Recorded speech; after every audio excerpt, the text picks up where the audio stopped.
Hi friends, Living Fit with Laura on this very snowy day. Just want to talk briefly about something I've been thinking about that I have a bad habit of doing, and I'm sure many of us do. It's reminiscing about the past and feeling bad.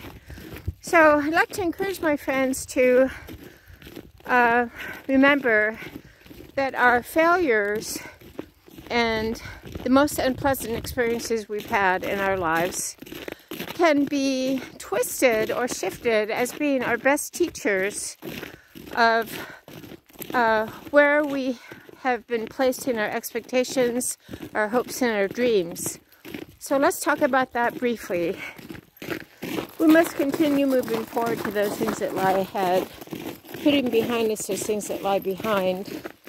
On this beautiful day, I have noticed that I fret a lot and worry a lot when I'm trying to sleep, and many of us do that. And many times I can get in a real distraught or depressed mood, and then I realize I have been regurgitating to the detail past events that were extremely unpleasant.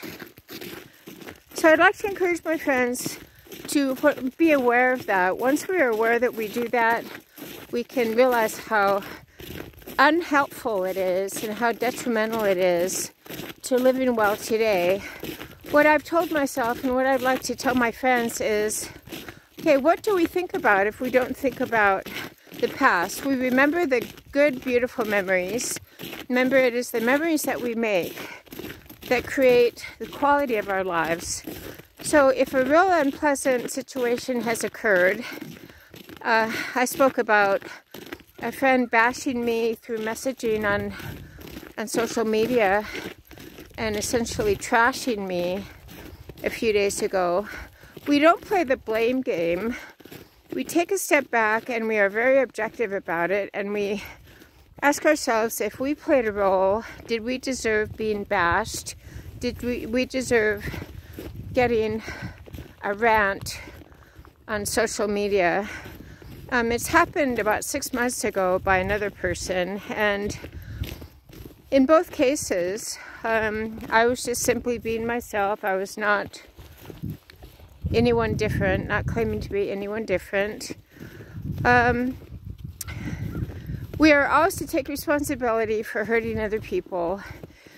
If a person wants to be offended or reactive, we cannot control that. So in both cases, I believe when I got social media rants where I was basically trashed and my past was thrown at my face to hurt me, we are not to do that, by the way. We are not to throw things at people from the past to hurt them. I did nothing provocative. In one case, I expressed a viewpoint.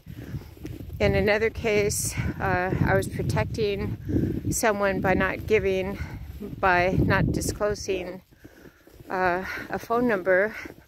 It's not my responsibility to disclose someone else's phone number. But listen, we are not to carry the burden of another person's poor behavior. We are to learn from it, and many times, in fact all the time, the way people are acting is simply a reflection of what is inside them. When people get really defensive and angry, it is stuff inside them. I cannot be anyone's savior. I can tell all of my friends about the Savior, but I cannot save anyone. So, getting back to what I was saying, when we have painful or unpleasant experiences, we are to twist it into something positive. And if we have done our best for someone, and we have done nothing to intentionally hurt anyone, then we are not to apologize for something that we didn't do. We are not to carry blame and shame because another person chooses to be offended or chooses to be reactive, emotionally volatile. So, Living Fit with Laura, what do we then think about if we're not to think about our painful past? We are to think about, how can I live this beautiful day well? How can I make another person's life better? How can I have a grateful, pure, clean attitude? By focusing on Jesus and by deciding to continue to forgive ourselves and forgive others, that is what we do. We were to think about, what do I need to do for tomorrow? Not next week, not next month, not next year. So that is the helpful thought I would like to share with my friends. So let's everyone continue moving forward to those things that lie ahead. If we have an unpleasant experience, we are not to carry the blame and the shame of other people's behavior. We cannot control other people. We are always to take responsibility if we have hurt someone, but we do not apologize for a person deciding to take offense or be reactive. Let me say that again. We are not to apologize if a person chooses to be offended or chooses to be reactive. That is their choice. So living for Laura on this beautiful day, we say, this is the day my Lord has made. I will rejoice and be glad. I will not lament today. I will live well for today. I will choose to see my painful past as my best teacher, and I will live well for today and tomorrow. Have a great day with me, Living Fit with Laura. Take it and stay sane, stable, serene, and strong. I'm proud of you. Keep it up.